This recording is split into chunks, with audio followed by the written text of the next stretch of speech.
Hi Dave. Hiya. We met you at Bristol Vegfest. Yeah. How are you finding your day? Oh, it's amazing. I've never been to anything like it before.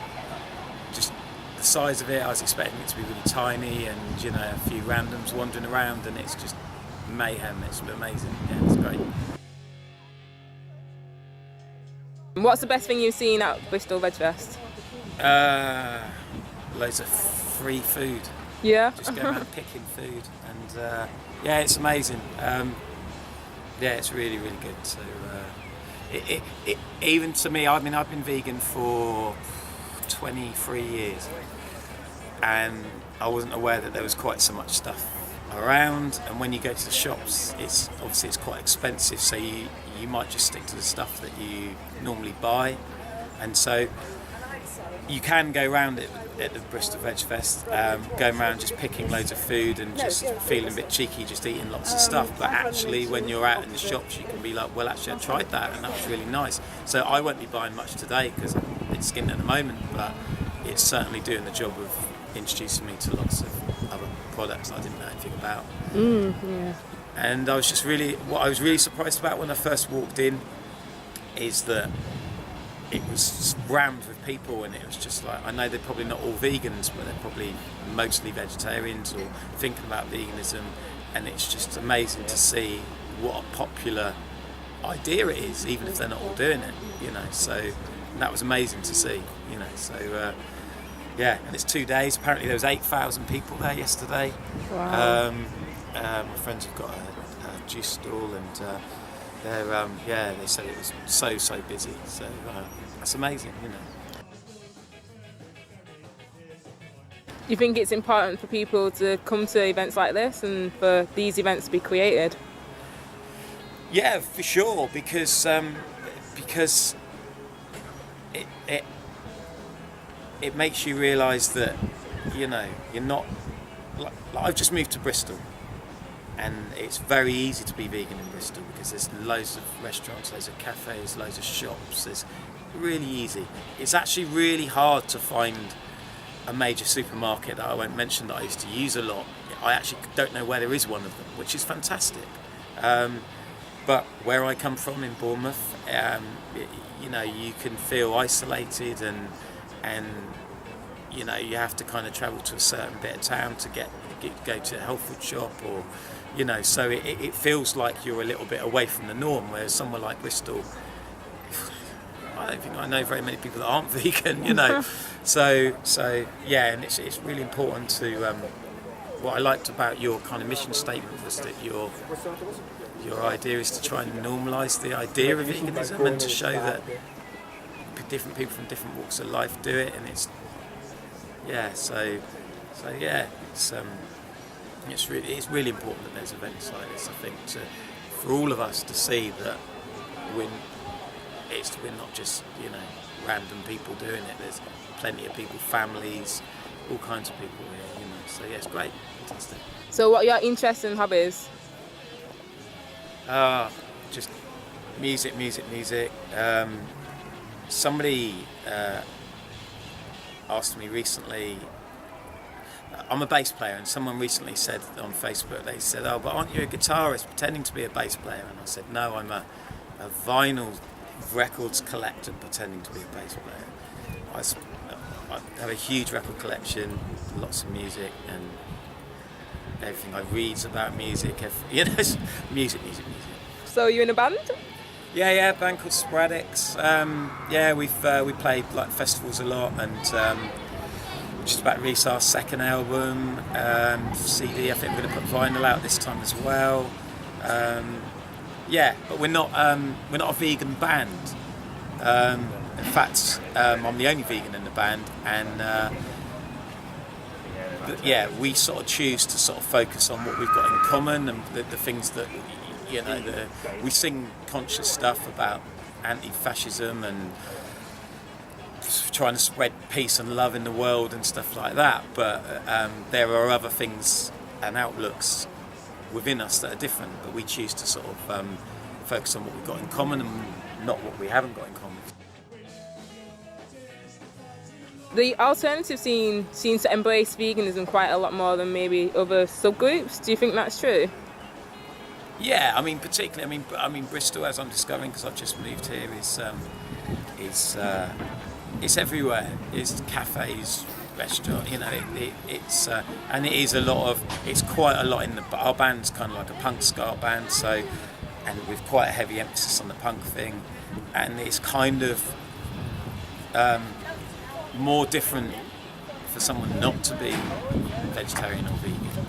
And even our band, when we go on tour, the guys in the band that are not vegetarian, they completely accept that they're only going to get to eat vegan food on the whole tour, because because obviously it's easier just to feed everyone the same stuff, and that's fine. So that's really got to be cool. educational as well. Did your friends and family accept you becoming vegan? Did they find it challenging, or did they cause any issues for you? No.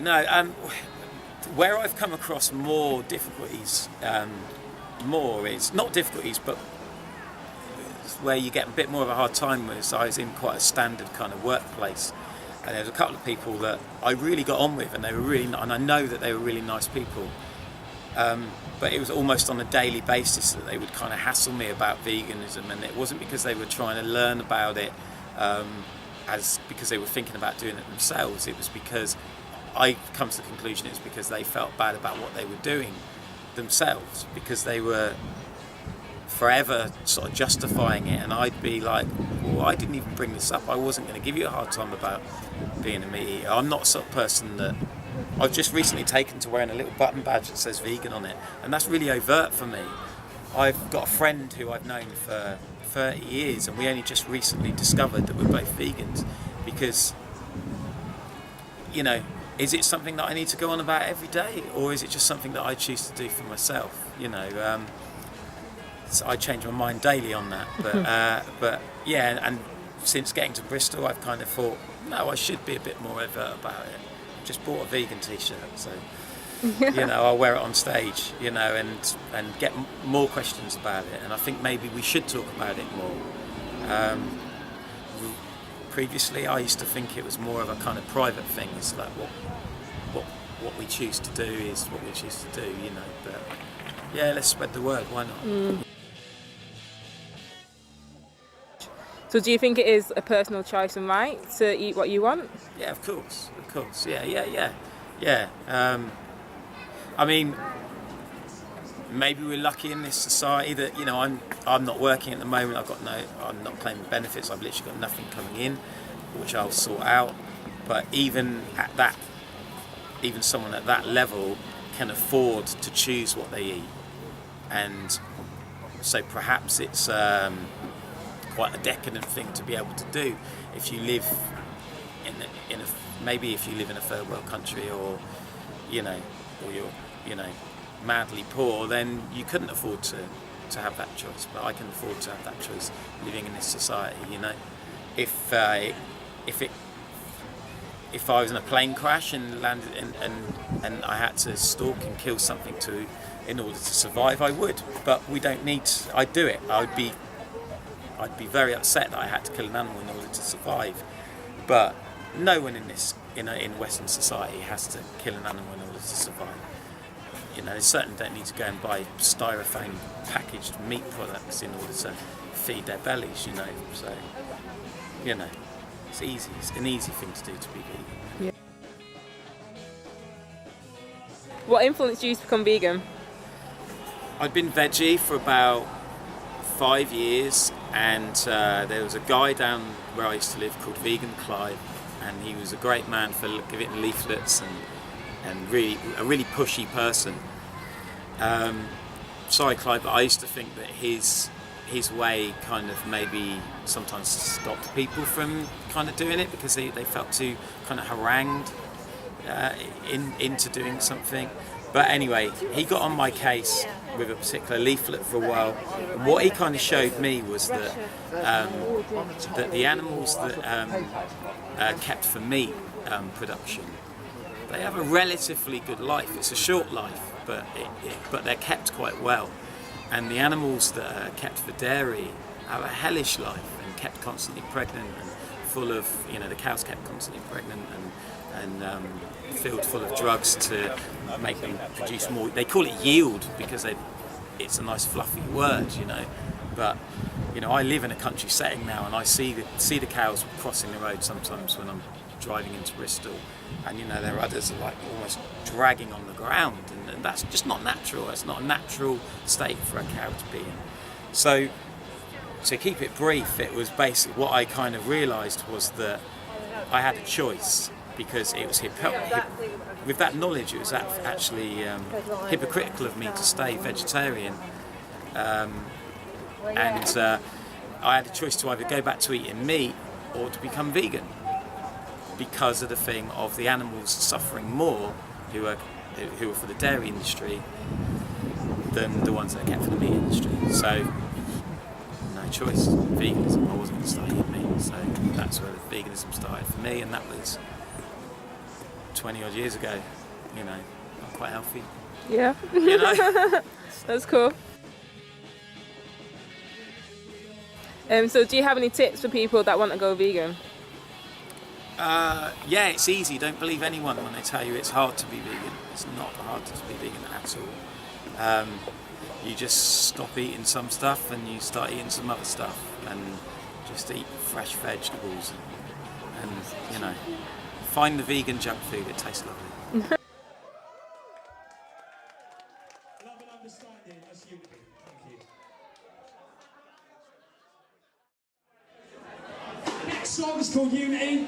It's something that there's not enough of in our scene at the moment. It goes a bit like this.